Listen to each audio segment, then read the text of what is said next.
Vocês já se perguntaram o que acontece quando tentamos documentar algo que simplesmente não deveria existir? Meu nome é Eduardo. Sou fotógrafo freelancer há 12 anos. E esta é a história de por que parei completamente de aceitar trabalhos em regiões isoladas do interior. Era outubro de 2021, quando recebi uma proposta inusitada através do meu site. Uma revista de turismo rural queria uma série de fotos do Vale do Silêncio, uma região montanhosa no interior que estava sendo considerada para se tornar uma reserva ecológica. O pagamento era generoso, R$ 3.000 por uma semana de trabalho, e incluía todas as despesas de hospedagem e transporte. O Vale do Silêncio ficava no povoado de Pedra Alta, um lugar tão pequeno e isolado que nem aparecia no GPS. Tive que usar mapas antigos e pedir informações em 3 postos de gasolina diferentes até encontrar a estrada de terra que levava até lá. Era uma região montanhosa coberta por mata atlântica preservada, com cachoeiras cristalinas e uma biodiversidade impressionante. O povoado tinha apenas 22 famílias, a maioria vivendo da agricultura de subsistência e de uma pequena produção de queijo artesanal que vendiam na cidade mais próxima. As casas eram simples, de madeira e adobe, distribuídas ao longo de uma única rua principal que terminava na trilha que levava ao vale. Me hospedei na casa de Dona Francisca, uma senhora de 70 anos que alugava um quartinho nos fundos para os raros visitantes que apareciam na região. Era uma mulher gentil, de sorriso fácil, que preparava o melhor café que já tomei na vida. Mas notei que, sempre que eu mencionava o Vale do Silêncio, ela ficava estranha, mudava de assunto rapidamente. "Por que vocês chamam aquele lugar de Vale do Silêncio?" perguntei numa manhã, enquanto tomávamos café na varanda. Dona Francisca mexeu o açúcar na xícara por muito tempo antes de responder. "Porque lá é onde os sons morrem, meu filho." "Já foi lá?" "Ainda não. Hoje é meu primeiro dia de trabalho. Então você vai entender quando chegar. Mas tem uma coisa que preciso te falar." Ela olhou ao redor, como se quisesse ter certeza de que ninguém estava ouvindo. "Não fica lá depois das 4 da tarde. Seja lá o que você for fotografar, termina antes das 4 e volta para cá." Perguntei o motivo, mas ela balançou a cabeça e se recusou a explicar mais. O Vale do Silêncio ficava a 40 minutos de caminhada do povoado, seguindo uma trilha bem marcada que subia a encosta da montanha através de uma mata densa. Era realmente um lugar impressionante, um vale em forma de ferradura, completamente cercado por paredões rochosos de uns 80 metros de altura, com uma vegetação exuberante e 3 cachoeiras que despencavam das rochas, formando um lago cristalino no centro. E Dona Francisca estava certa sobre o silêncio. Assim que entrei no vale, percebi que havia algo diferente na acústica do lugar. Meus passos, que faziam barulho normal na trilha, ficavam abafados, quase inaudíveis. Quando tentei gritar para testar o eco, minha voz parecia ser absorvida pelas paredes rochosas, não retornando nem mesmo um sussurro.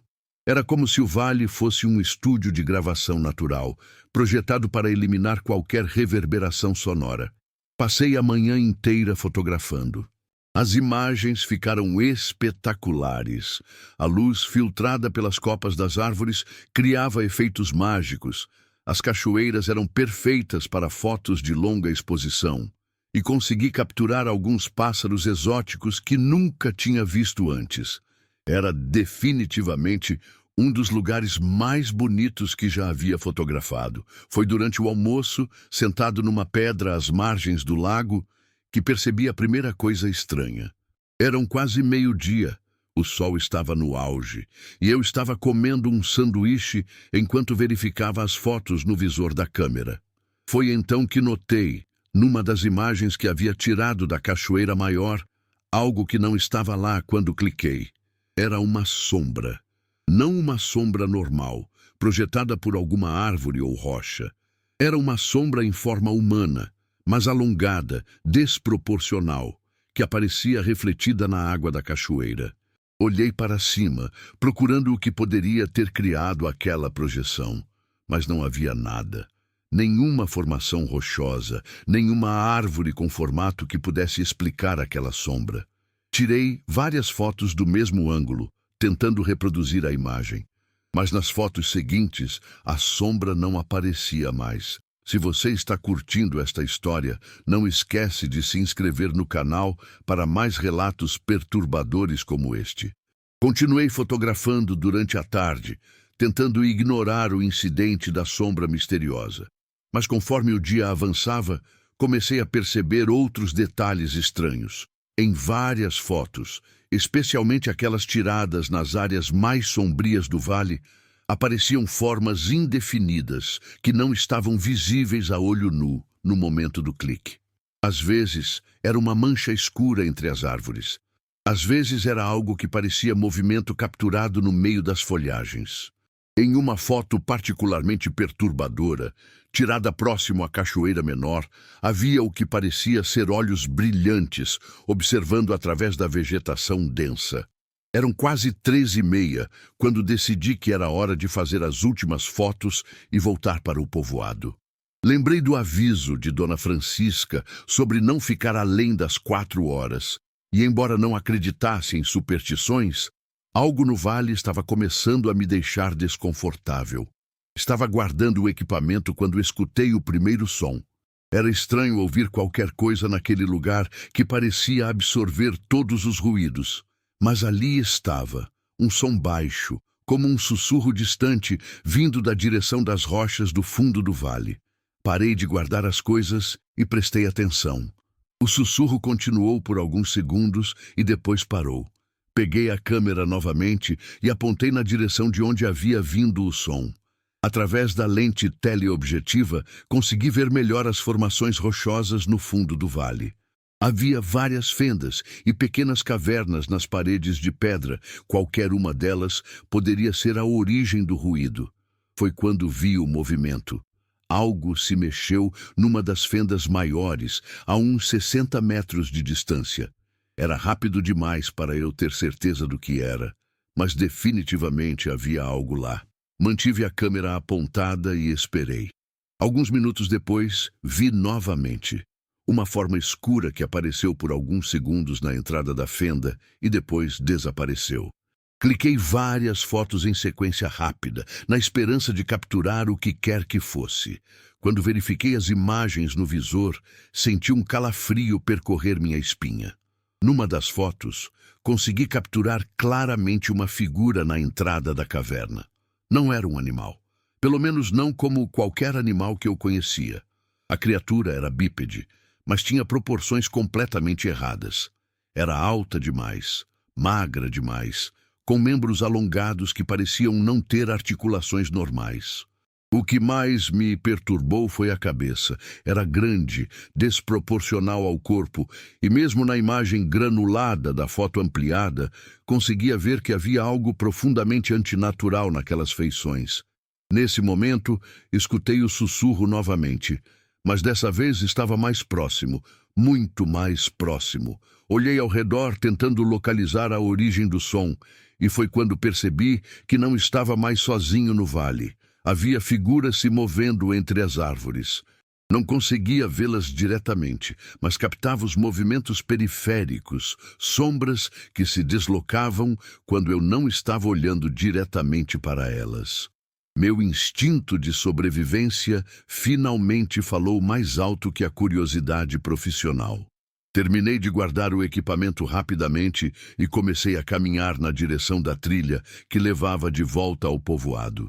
Foi então que percebi que os sussurros estavam vindo de todas as direções. Era como se houvesse várias criaturas me cercando, se comunicando através daqueles sons baixos e sibilantes. E o mais perturbador, mesmo com todo aquele movimento ao meu redor, meus próprios passos continuavam praticamente inaudíveis. Era como se o vale absorvesse apenas os sons que eu fazia, mas permitisse que os outros ecoassem perfeitamente. Acelerei o passo, quase correndo na direção da saída do vale. Mas conforme me aproximava da trilha, percebi que havia algo bloqueando o caminho. Era uma das criaturas, parada bem na entrada da trilha, como se estivesse me esperando. Agora conseguia vê-la claramente, e o que vi quase me fez desmaiar de medo. Era humanoide, mas tinha pelo menos 2,5 metros de altura. A pele era acinzentada, como se fosse coberta por uma espécie de musgo ou fungo. Os braços eram desproporcionalmente longos, chegando quase ao chão, terminando em mãos com dedos que pareciam galhos retorcidos. Mas o rosto era o pior de tudo. Era vagamente humano, mas alongado, como se tivesse sido esticado. Os olhos eram grandes, escuros e pareciam absorver a luz ao redor. Não havia nariz, apenas 2 fendas onde ele deveria estar, e a boca era apenas uma linha horizontal que se estendia quase de uma orelha à outra. Ficamos ali parados, nos encarando, por o que pareceu uma eternidade. Eu estava completamente paralisado pelo medo e a criatura parecia estar me estudando, como se estivesse decidindo o que fazer comigo. Então ela fez algo que transformou meu terror em pânico absoluto. Abriu a boca.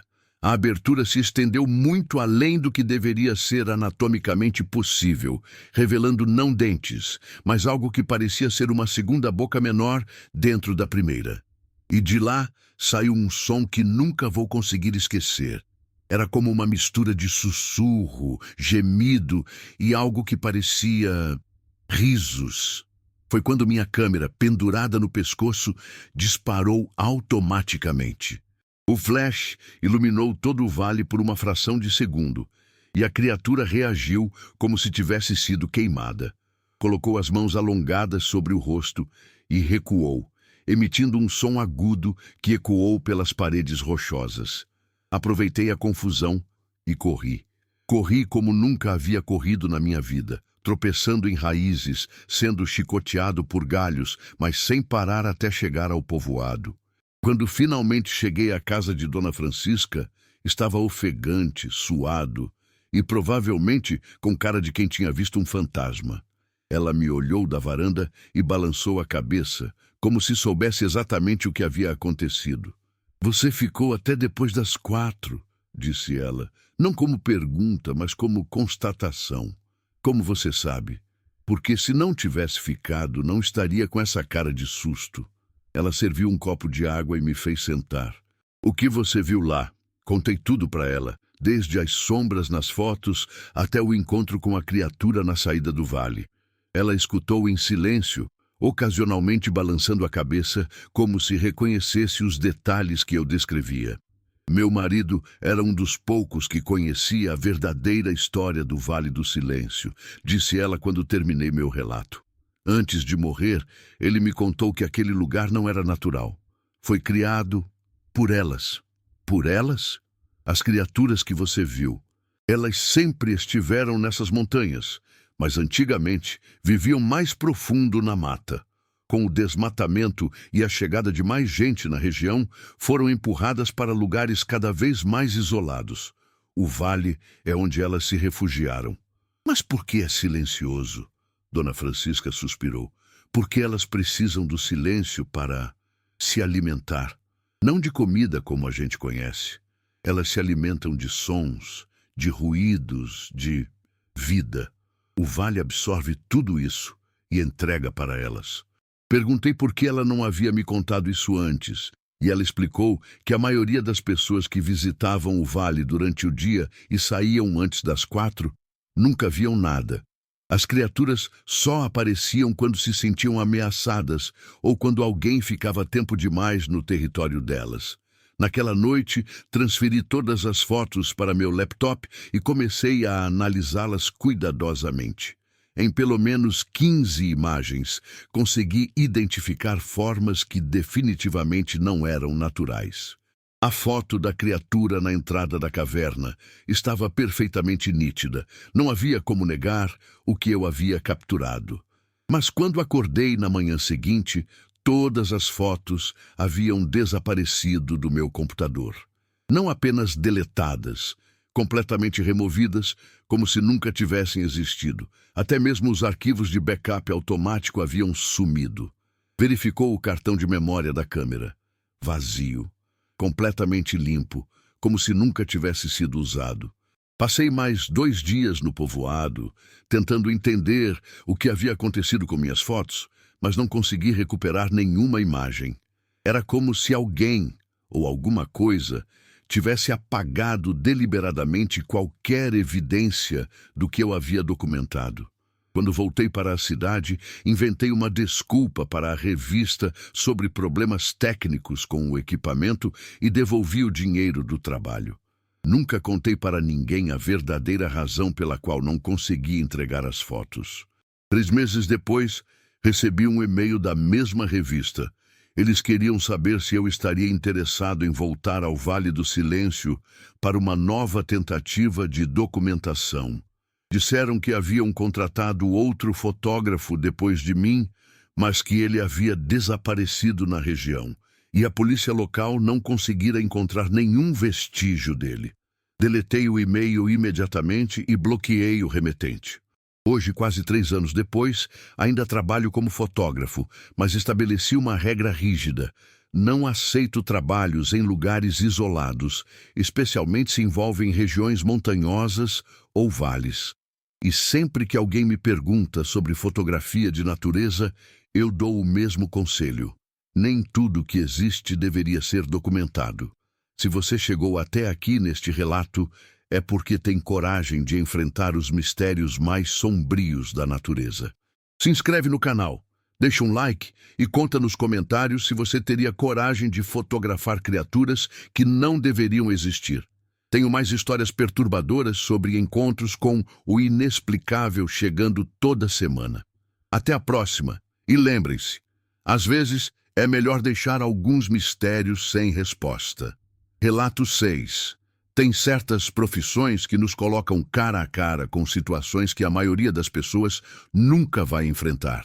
Meu nome é Carla, sou enfermeira há 15 anos e durante 8 desses anos trabalhei no plantão noturno do posto de saúde de Mata Seca, um povoado perdido no meio do cerrado, onde as emergências médicas mais estranhas sempre aconteciam depois da meia-noite. O posto de saúde era uma construção simples, de 2 andares, que atendia não apenas Mata Seca, mas também outros 3 povoados menores da região. Durante o dia, funcionava normalmente com médico, dentista e equipe completa. Mas à noite ficava apenas eu, um técnico em enfermagem chamado Josué e um plantonista que vinha 2 vezes por semana. Nas outras noites, éramos só nós 2 para atender qualquer emergência que aparecesse. Mata Seca tinha esse nome por uma razão óbvia. Ficava numa região de cerrado, onde chovia pouco e a vegetação era seca a maior parte do ano. Era um lugar árido, com aquela paisagem típica do interior, cheia de pequizeiros, buritis e uma vegetação baixa e espinhosa que se estendia até onde a vista alcançava. A população local vivia principalmente da criação de gado e de uma agricultura de subsistência que dependia totalmente das poucas chuvas anuais. Durante meus primeiros anos trabalhando lá, acostumei-me com os casos típicos do interior: picadas de cobra, acidentes com gado, partos de emergência e, ocasionalmente, algum ferimento por arma branca, resultado de brigas de bar. Era um trabalho desafiador, mas gratificante, especialmente porque eu sabia que muitas vezes era a única pessoa qualificada numa área de centenas de quilômetros quadrados. O que começou a me incomodar foram os casos que apareciam sempre nas madrugadas de lua nova.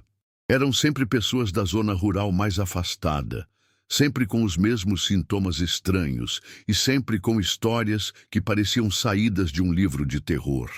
O primeiro caso desse tipo que atendi foi em março de 2019. Era uma terça-feira, quase 2 da manhã, quando chegou um homem de uns 50 anos, carregando o filho adolescente no colo. O menino estava consciente, mas em estado de choque profundo, tremendo incontrolavelmente e repetindo sem parar: "Ela estava me chamando, ela estava me chamando." O pai, seu Benedito, era um fazendeiro conhecido na região, dono de várias cabeças de gado e uma das pessoas mais respeitadas de Mata Seca.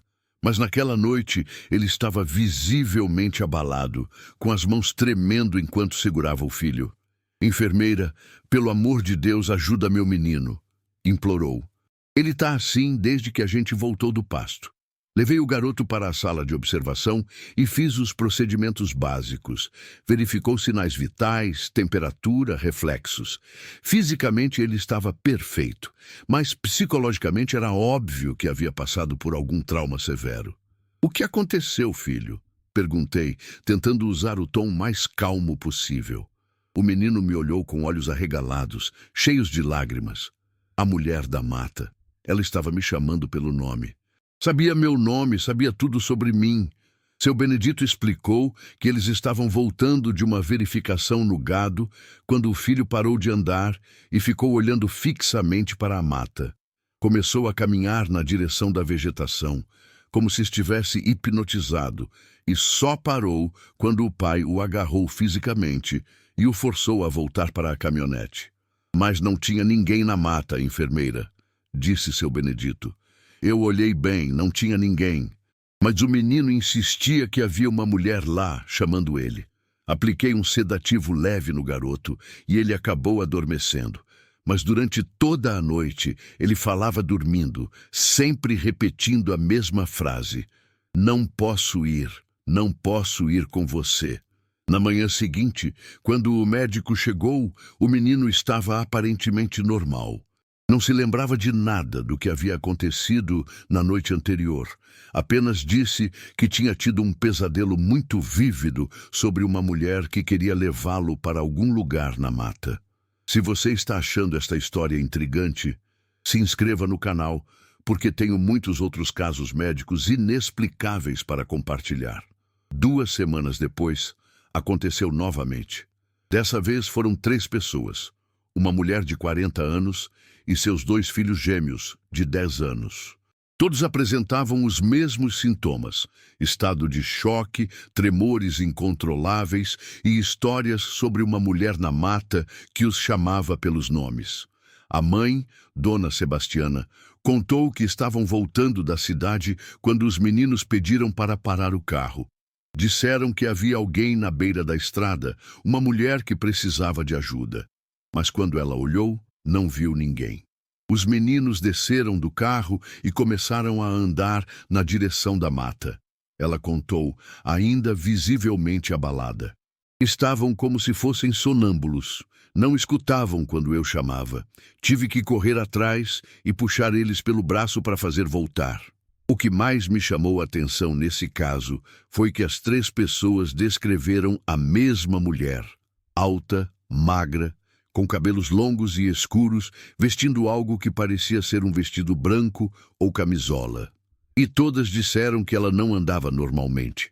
Flutuava alguns centímetros acima do chão. Durante os meses seguintes, casos similares se repetiram com uma regularidade perturbadora.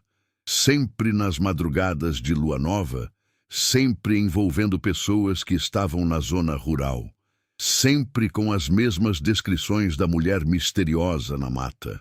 Comecei a fazer anotações detalhadas de cada caso, documentando não apenas os sintomas médicos, mas também as histórias contadas pelas vítimas. Um padrão começou a emergir. Todos os incidentes aconteciam numa área específica da região, um trecho da zona rural conhecido localmente como Volta da Cobra, por causa de uma curva acentuada na estrada principal. Foi Josué, meu colega técnico em enfermagem, quem me contou a verdadeira história daquele lugar. Carla, você nunca ouviu falar da Maria da Estrada?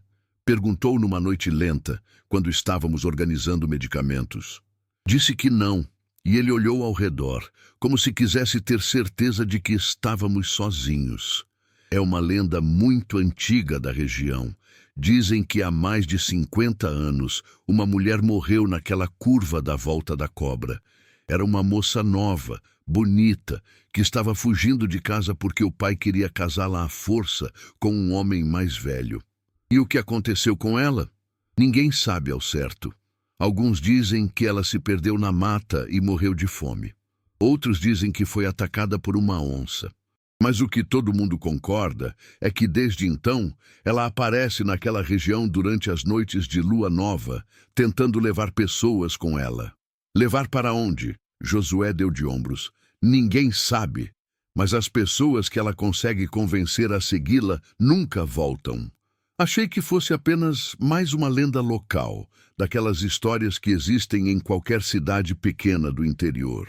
Mas conforme os casos continuaram aparecendo, sempre seguindo o mesmo padrão, comecei a me perguntar se não havia algo mais por trás daquelas coincidências. Foi numa quinta-feira de novembro, durante uma lua nova particularmente escura, que eu mesma tive meu primeiro encontro direto com o fenômeno. Era quase 3 da manhã quando recebemos uma ligação de emergência. Uma família inteira, pai, mãe e 3 filhos, estava sendo trazida para o posto após um incidente na volta da cobra. O homem que ligou, vizinho da família, disse que havia encontrado eles andando pela estrada em estado de transe, todos caminhando na mesma direção, rumo à mata. Quando eles chegaram ao posto, todos os 5 apresentavam os mesmos sintomas que eu já conhecia bem. Estado de choque, tremores e histórias idênticas sobre uma mulher que os havia chamado pelos nomes.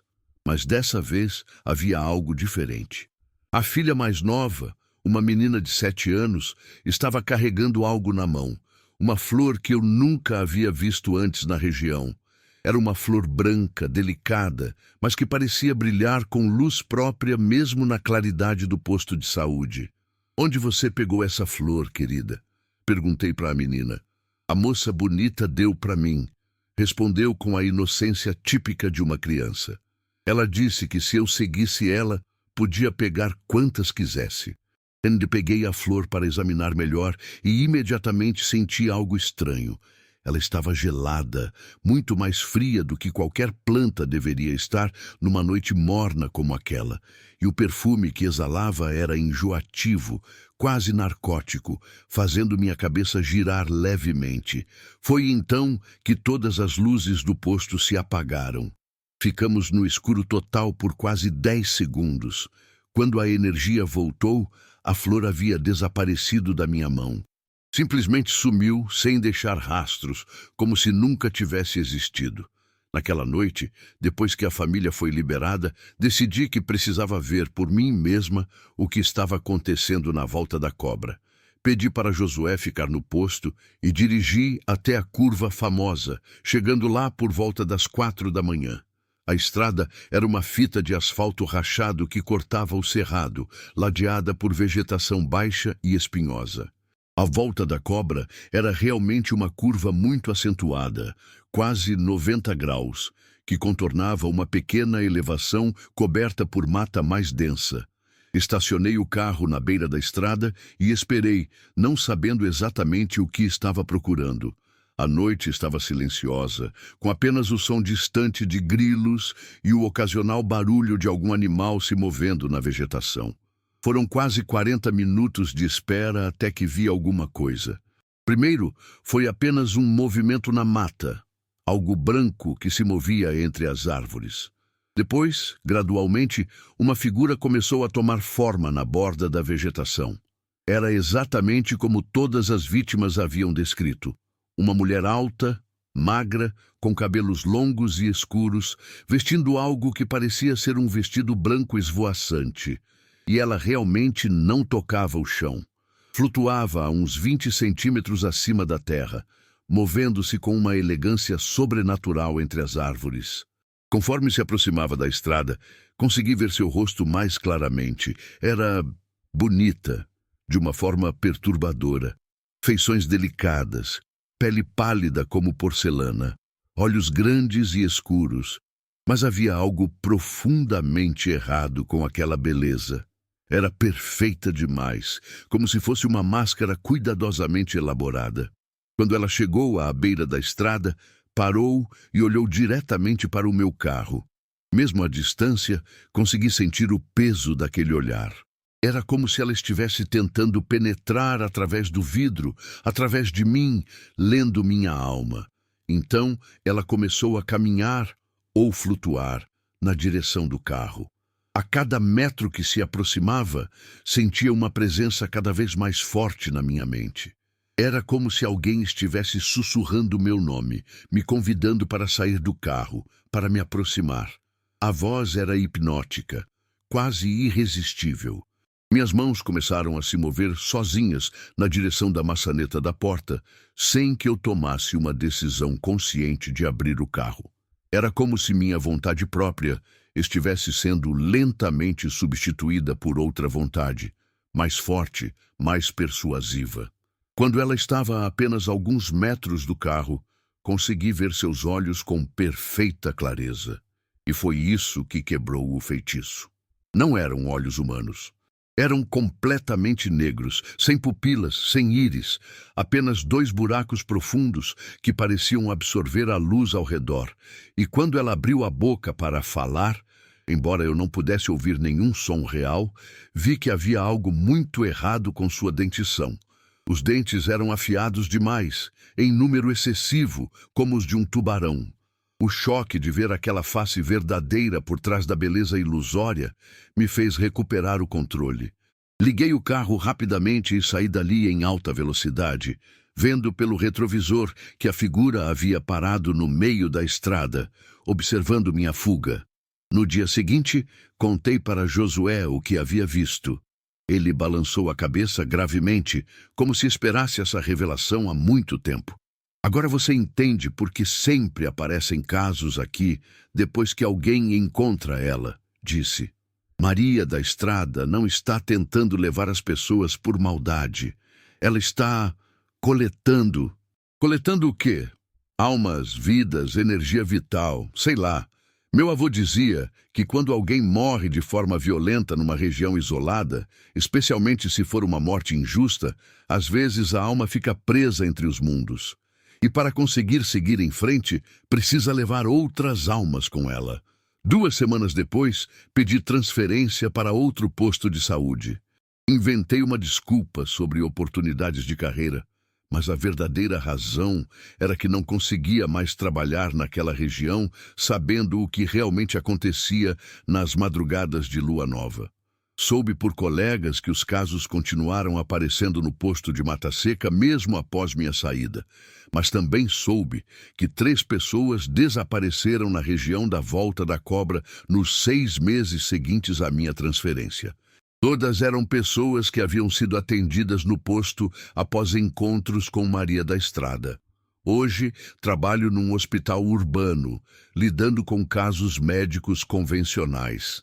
Mas às vezes, quando é lua nova e estou no plantão noturno, ainda consigo sentir aquele perfume enjoativo das flores sobrenaturais que ela oferecia às suas vítimas.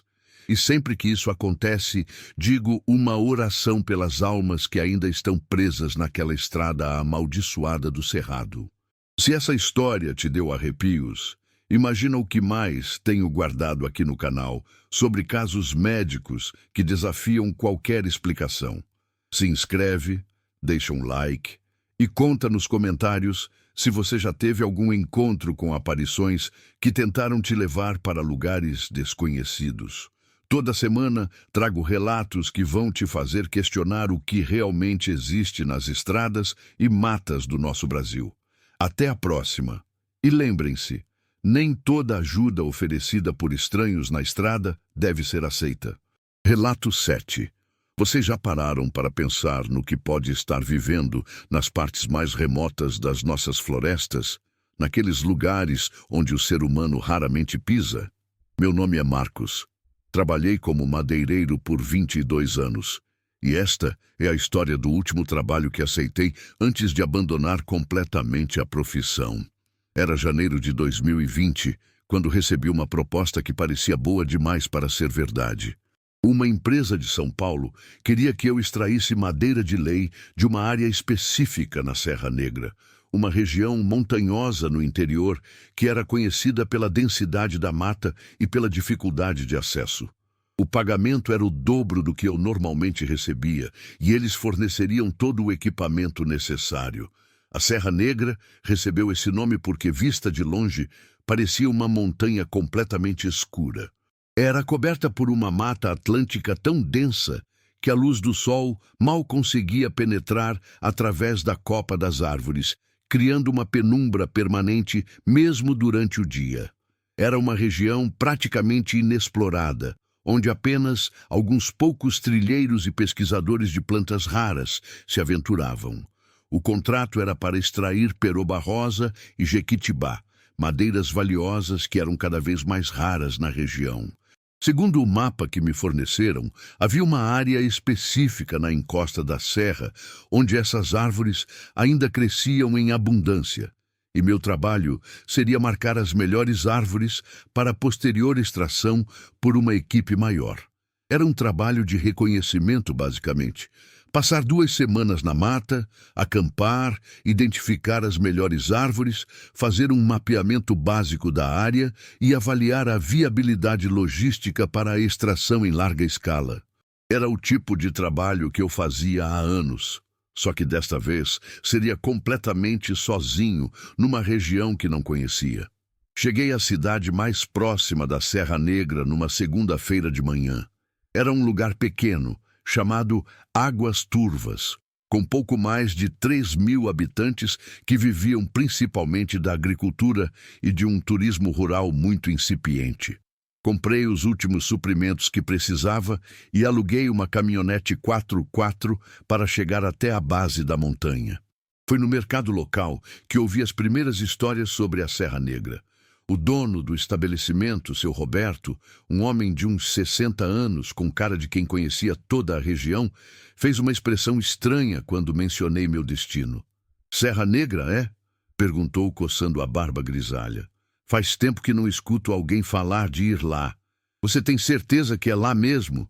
Confirmei que sim. Expliquei que estava indo trabalhar com extração de madeira, e ele balançou a cabeça lentamente.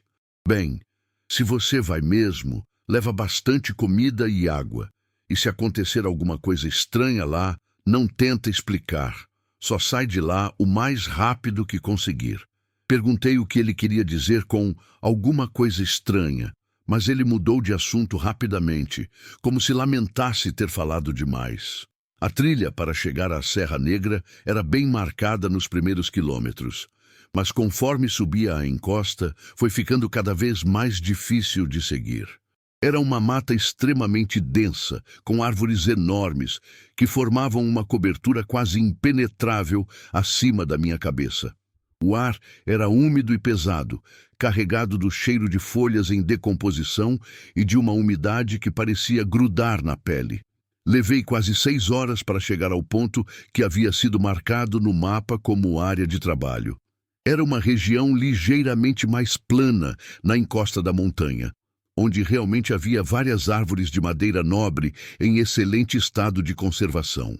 Era exatamente o que a empresa estava procurando. Montei meu acampamento numa pequena clareira, armei a barraca, organizei os equipamentos e passei o resto do dia fazendo um reconhecimento inicial da área.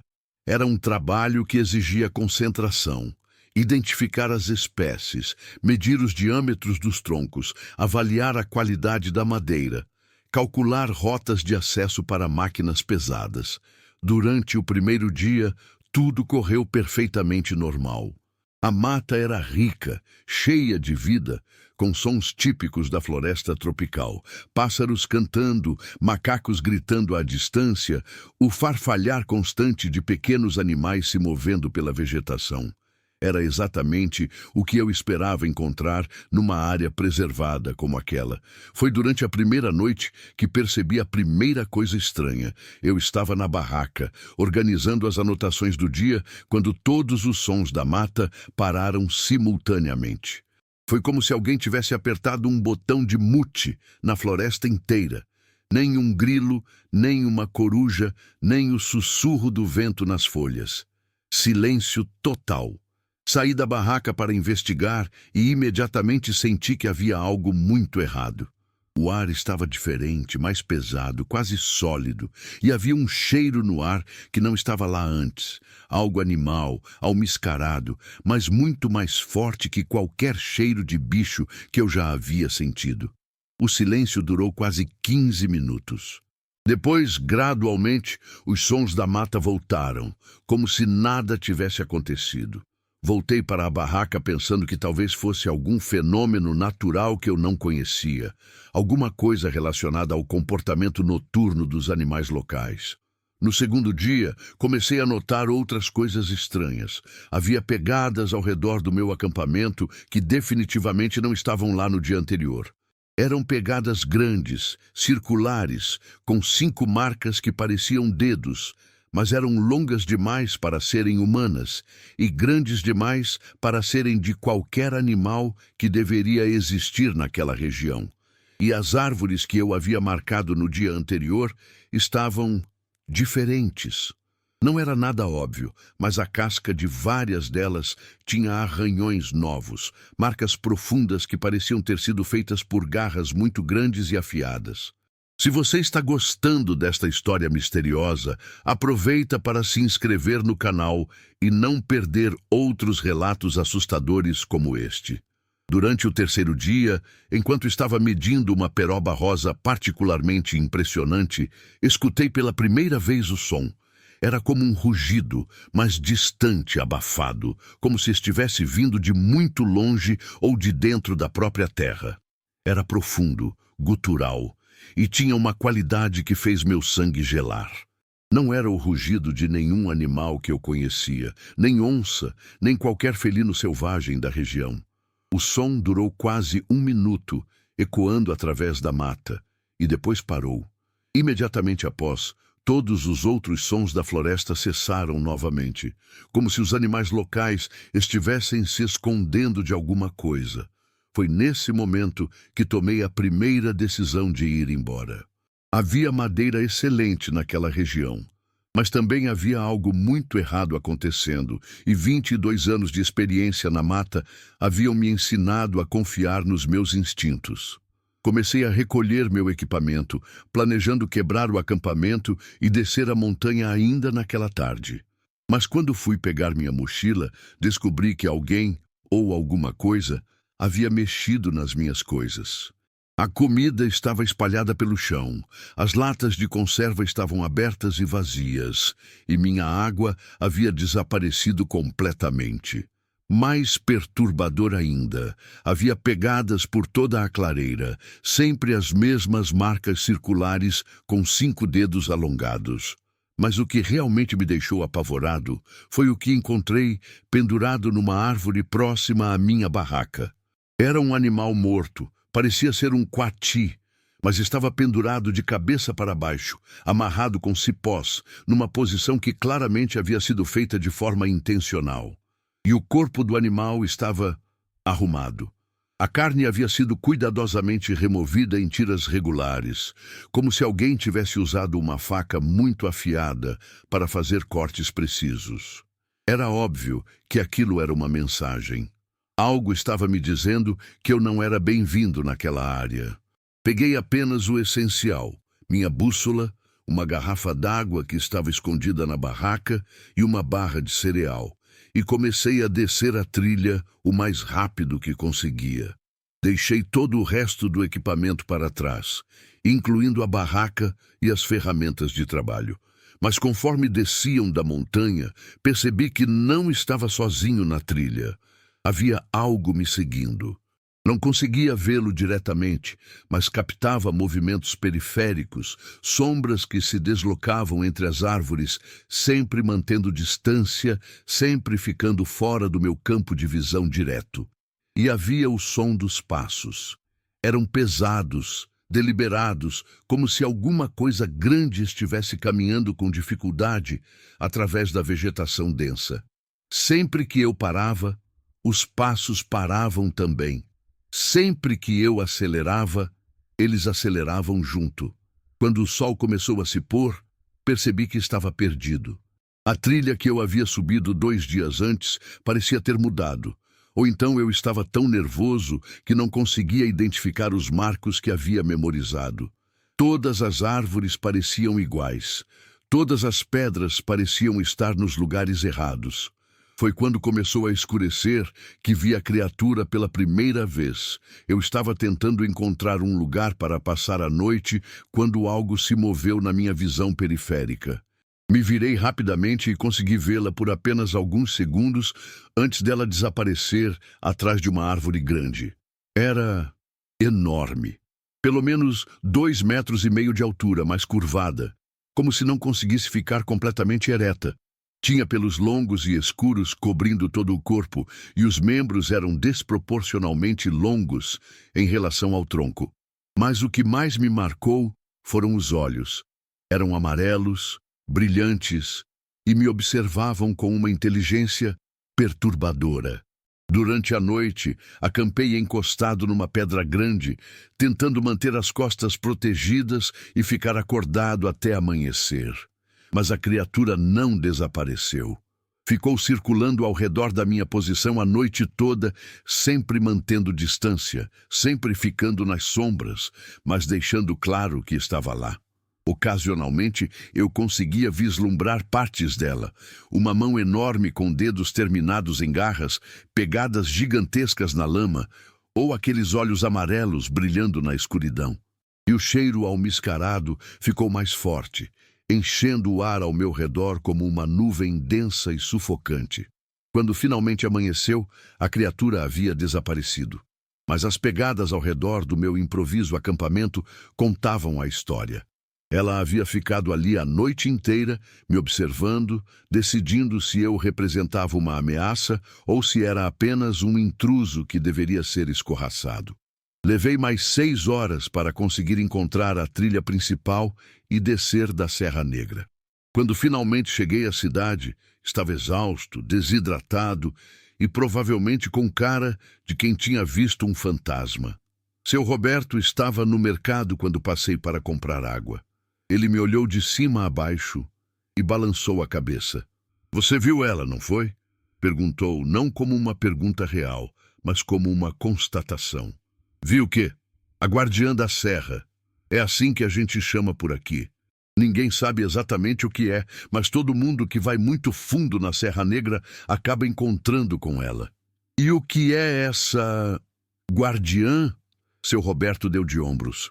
"Alguns dizem que é um bicho que sempre viveu lá, alguma espécie que ninguém catalogou ainda.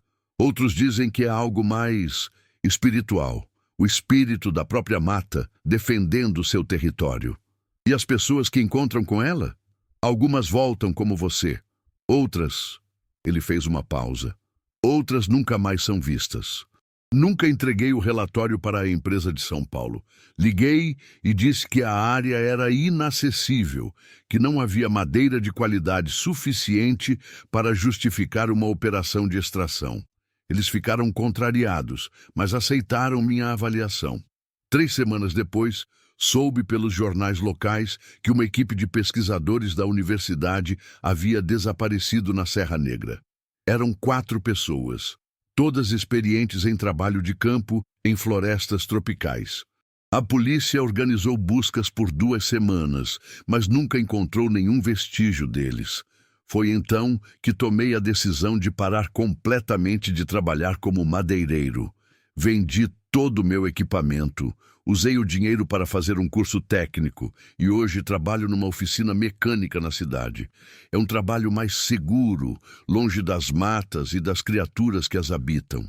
Às vezes, quando leio notícias sobre desaparecimentos em áreas rurais ou sobre avistamentos de animais não identificados, me pergunto quantas outras guardiãs existem por aí, protegendo regiões que nós, humanos, consideramos simplesmente recursos naturais a serem explorados.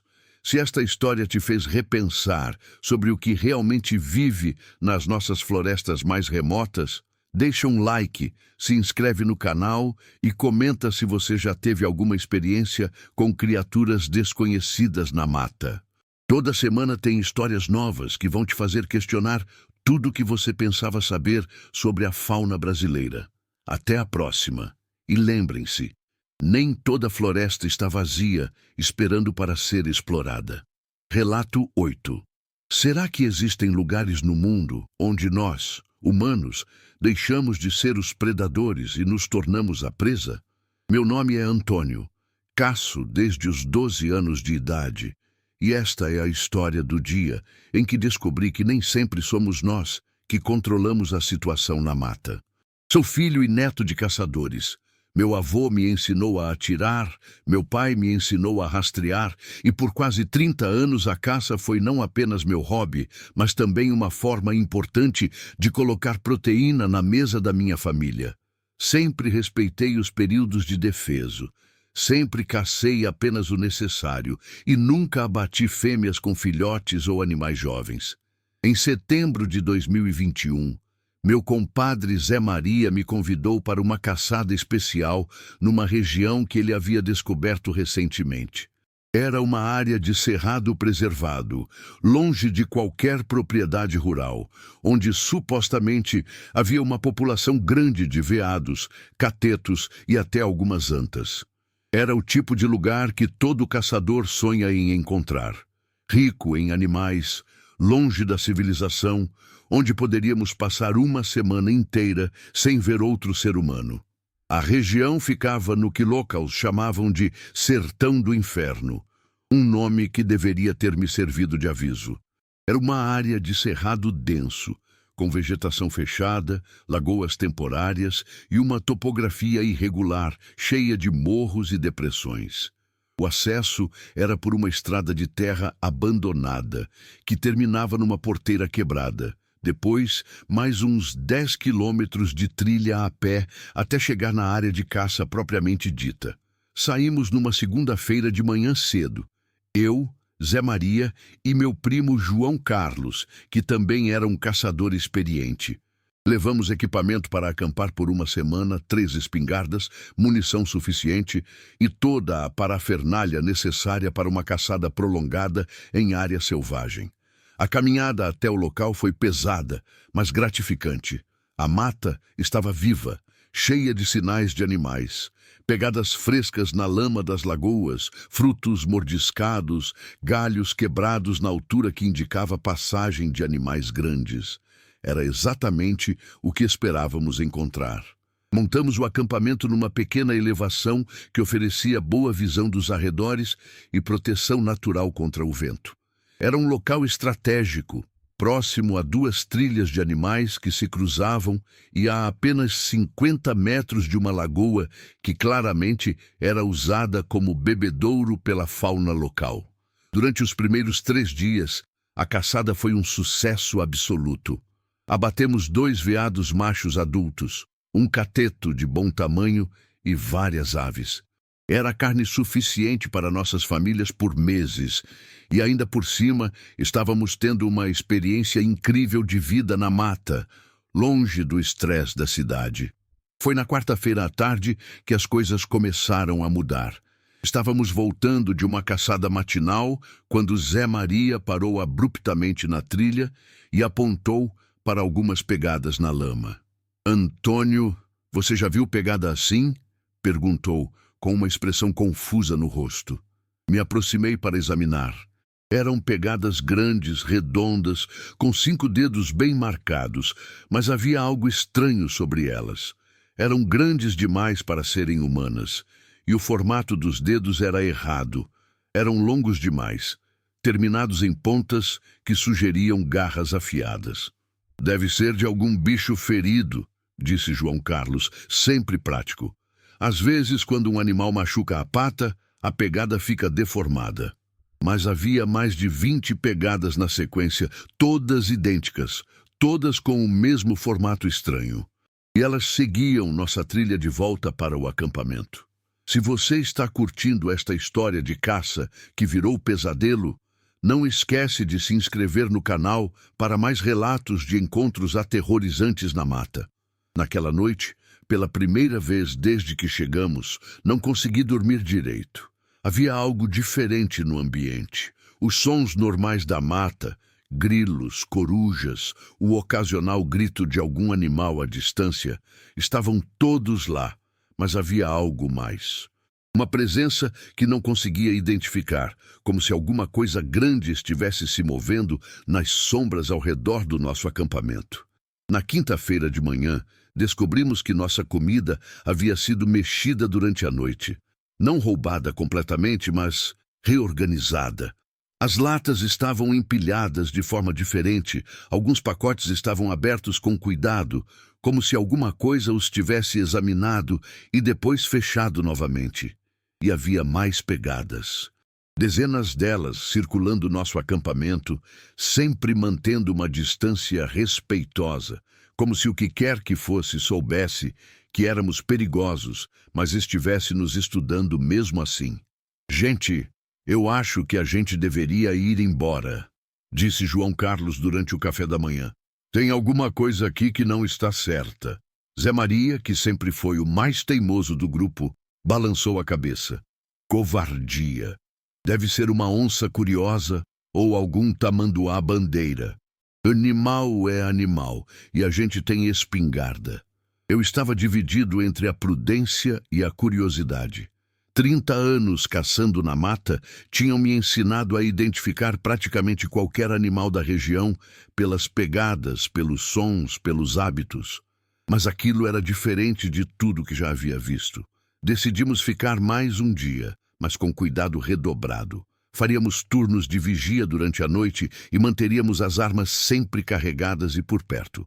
Foi durante meu turno de guarda, entre 2 e 4 da manhã de sexta-feira, que tive meu primeiro contato direto com a criatura. Eu estava sentado numa pedra, de costas para uma árvore grande, observando os arredores do acampamento com uma lanterna de cabeça apagada, quando percebi movimento na vegetação a uns 30 metros de distância. Era algo grande, que se movia devagar, deliberadamente, tentando não fazer barulho. Liguei a lanterna na direção do movimento e quase deixei a espingarda cair das mãos. Era uma criatura bípede, com mais de 2 metros de altura, coberta por pelos escuros e grossos. Tinha braços desproporcionalmente longos que chegavam quase ao chão, e uma cabeça grande, com formato vagamente humano, mas com proporções completamente erradas. Quando a luz da lanterna bateu nela, ficou paralisada por alguns segundos, me olhando diretamente. Os olhos eram grandes, brilhantes, e havia uma inteligência neles que me deixou mais assustado do que qualquer animal selvagem jamais havia me deixado. Então, ela fez algo que transformou meu medo em terror absoluto. Levantou uma das mãos compridas e acenou para mim. Era claramente um gesto de cumprimento, como se estivesse tentando se comunicar. Acordei Zé Maria e João Carlos imediatamente, mas quando eles chegaram ao meu lado com suas lanternas, a criatura havia desaparecido. Apenas as pegadas frescas na terra confirmavam que eu não havia imaginado o encontro. Antônio, você tem certeza do que viu? Perguntou Zé Maria, cético. Pode ter sido uma onça se esticando ou alguma sombra que te confundiu. Mas João Carlos, que me conhecia desde criança, olhou as pegadas e depois olhou para mim. Ele viu alguma coisa real, disse. E seja lá o que for, a gente deveria ir embora antes que ela volte com companhia. Desta vez, Zé Maria concordou. Decidimos quebrar o acampamento na manhã seguinte e voltar para casa. Já tínhamos carne suficiente e a situação estava ficando estranha demais para nosso conforto.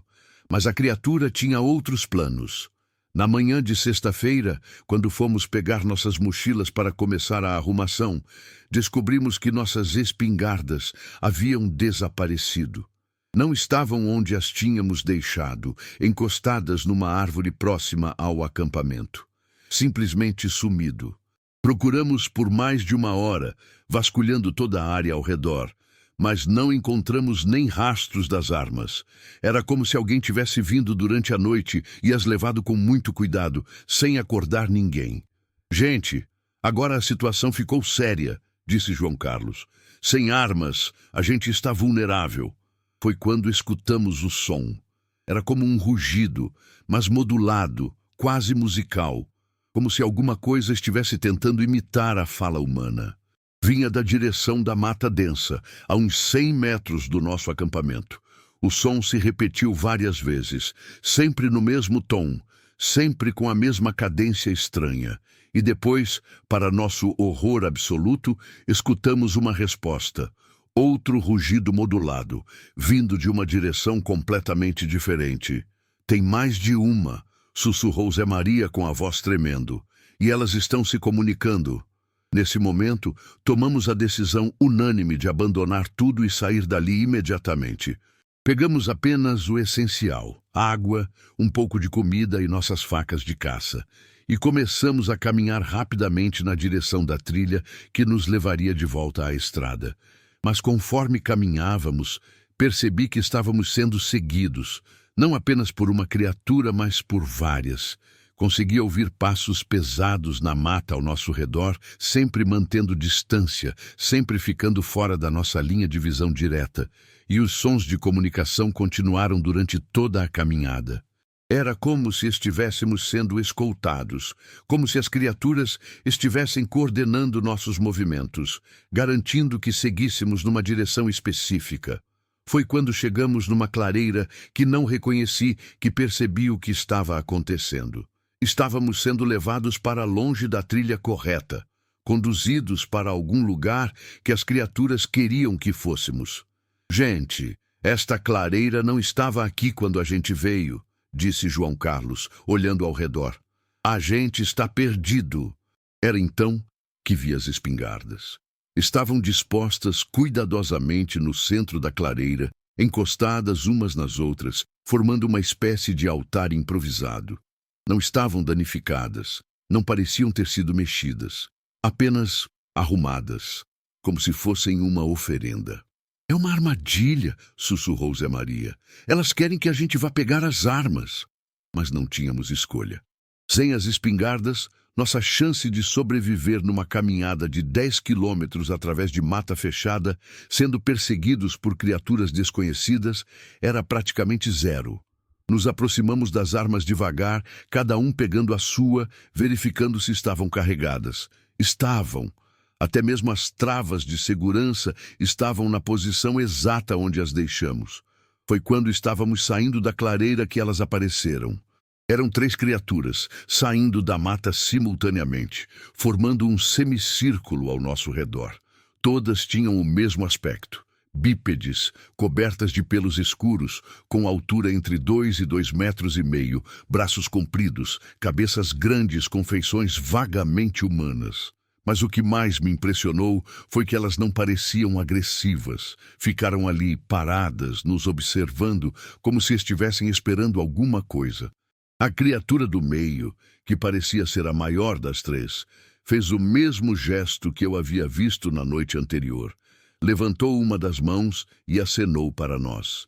Antônio, disse Zé Maria com a voz trêmula, o que a gente faz? Numa decisão que ainda não sei se foi corajosa ou estúpida, baixei minha espingarda e acenei de volta. A reação foi imediata. As 3 criaturas começaram a emitir aqueles sons modulados, como se estivessem conversando entre si. Depois, a líder apontou para a direção da mata e começou a caminhar. Elas querem que a gente siga, disse João Carlos, e foi isso que fizemos. Durante as próximas 2 horas, seguimos as criaturas através da mata mais densa que já havia visto na vida. Elas conheciam caminhos secretos, trilhas invisíveis que serpenteavam entre a vegetação fechada, levando-nos numa rota que seria impossível de encontrar sozinhos. Finalmente, chegamos a um lugar familiar, a porteira quebrada onde havíamos deixado nosso carro uma semana antes. As criaturas pararam na borda da mata e ficaram nos observando enquanto caminhávamos até o veículo. Quando olhei para trás, uma última vez, elas ainda estavam lá, imóveis como estátuas, nos vigiando até termos certeza de que íamos embora. Durante a viagem de volta para casa, nenhum de nós 3 falou sobre o que havia acontecido. Era como se precisássemos de tempo para processar a experiência, para tentar entender o que realmente tínhamos vivido naqueles dias na mata. Foi apenas na semana seguinte que conversamos sobre o assunto e chegamos a algumas conclusões perturbadoras. Primeiro, as criaturas eram inteligentes, muito inteligentes. Haviam nos desarmado sem violência, nos conduzido para longe do nosso território e depois nos escoltado de volta para a civilização. Segundo, elas não queriam nos machucar. Se quisessem, poderiam ter nos atacado durante qualquer uma das noites que passamos na mata. Em vez disso, apenas nos fizeram entender que não éramos bem-vindos naquela área. Terceiro, havia muito mais vida inteligente neste mundo do que qualquer um de nós imaginou. Nunca mais voltei àquela região. Na verdade, nunca mais saí para caçar. Vendi todas as minhas espingardas e equipamentos e hoje me dedico à pesca, uma atividade muito mais tranquila e segura. Às vezes me pergunto se fizemos a coisa certa, mantendo segredo sobre o que vimos. Talvez devêssemos ter contado para cientistas, para pesquisadores que poderiam estudar aquelas criaturas de forma respeitosa. Mas também me pergunto se o mundo está preparado para esse tipo de verdade. Se a humanidade já destrói e invade tudo o que encontra, o que aconteceria se alguém anunciasse oficialmente a existência de criaturas inteligentes vivendo nas nossas matas? Seriam caçadas, capturadas, exploradas. Seriam transformadas em espetáculo de televisão, ou usadas como justificativa para desmatar ainda mais em nome da ciência. Talvez seja melhor que continuem apenas como lendas de caçadores, como histórias que ninguém leva a sério, mas que funcionam como aviso. Existem lugares que não pertencem a nós e que nunca pertencerão. Eu, Antônio, posso afirmar sem medo, aquele foi o último dia em que entrei numa mata com uma espingarda. Percebi que durante todos aqueles anos achava que era o predador, o dono do cerrado. Mas, na verdade, eu era só mais um intruso tolerado por algo muito maior, mais antigo e mais poderoso do que nós. Hoje, quando passo por uma estrada de terra e vejo uma mata fechada se erguendo ao longe, sinto um arrepio, porque sei que por trás daquelas árvores pode haver olhos nos observando. Olhos inteligentes, pacientes, que apenas nos deixam ir embora porque ainda não decidiram o contrário. E se você chegou até aqui neste relato, é porque também tem coragem de encarar verdades que a maioria prefere ignorar. Então aproveita e se inscreve no canal, deixa seu like e comenta. Você teria coragem de seguir criaturas que te conduzem floresta adentro sem saber se vai voltar? Na próxima semana, trago mais histórias que vão fazer você repensar o que realmente existe nos lugares mais isolados do nosso país. Até lá, cuidado com o que a mata pode estar guardando para você.